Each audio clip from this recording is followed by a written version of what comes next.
Hey guys, I'm Little Art Demon and welcome to my channel, and today I'm going to be exploring an idea that I saw online, and that is brush theory. That is the idea that the use of different brushes on digital art can affect the final drawing. I thought it was interesting, so I decided to try. But before we get started with the video, don't forget to leave a like and subscribe, it really helps a lot. But let's just get to the video now.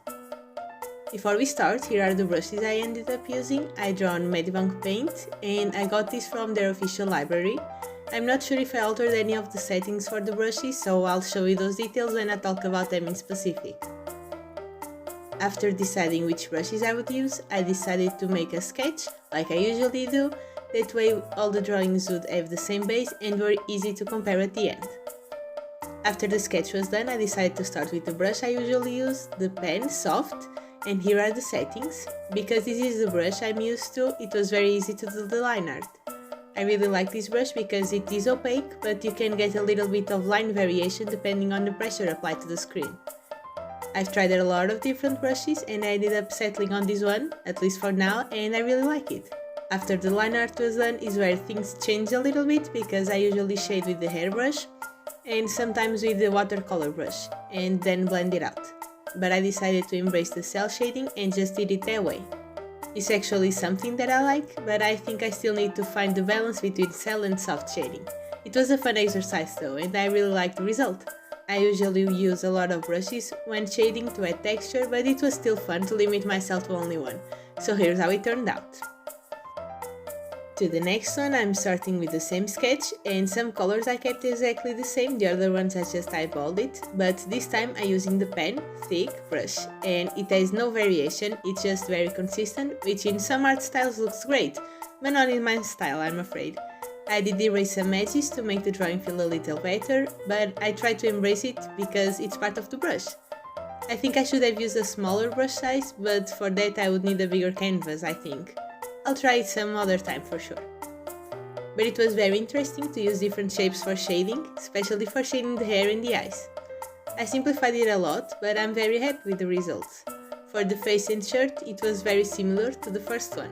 I just used cell shading.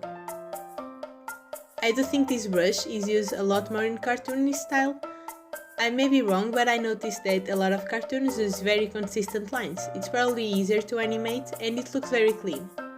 So that's what this brush reminded me of, but here's the final drawing, let's go to the next one.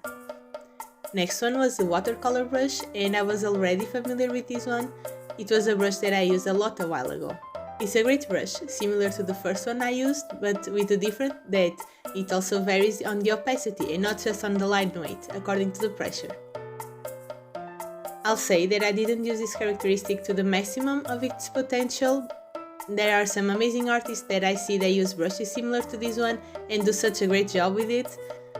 It's definitely something I would like to learn more and experiment more with. But after the line art, the shading in this one was a little bit more in between cell and soft, because the watercolor brush also mixes the colors if it's used on the same layer. That way I was able to get a shading more in my comfort zone, and I really like it. I was especially happy about the hair. I think this brush just gave it a great texture and depth. It's not my favorite brush to use sometimes, but it's definitely on the top 5, and it was one of the easiest to use on its own.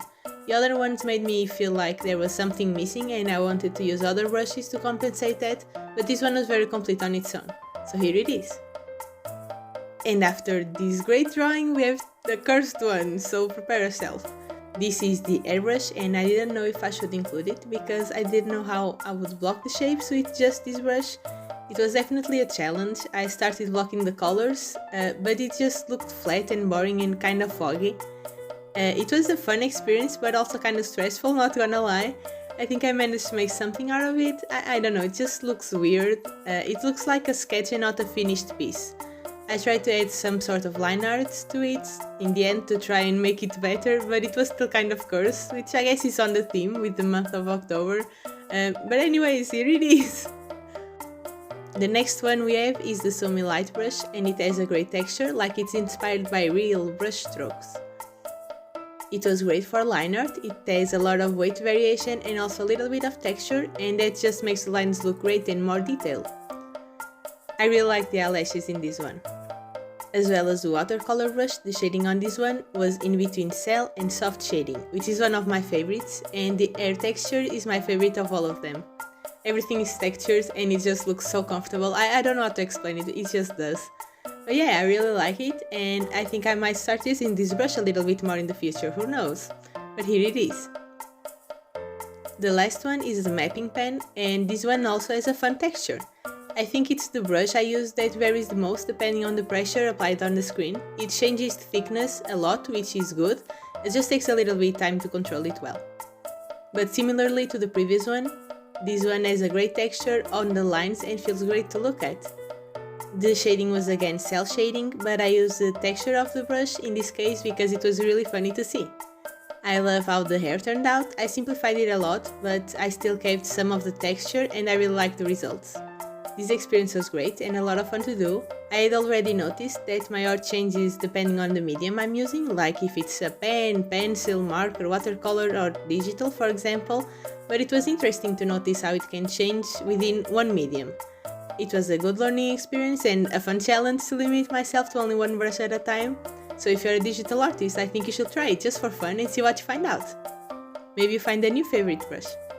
But we are already in the end of the video, so thank you so much for watching, and like if you like this video, comment which one of these was your favorite, and I'll see you next week on the next video. Bye!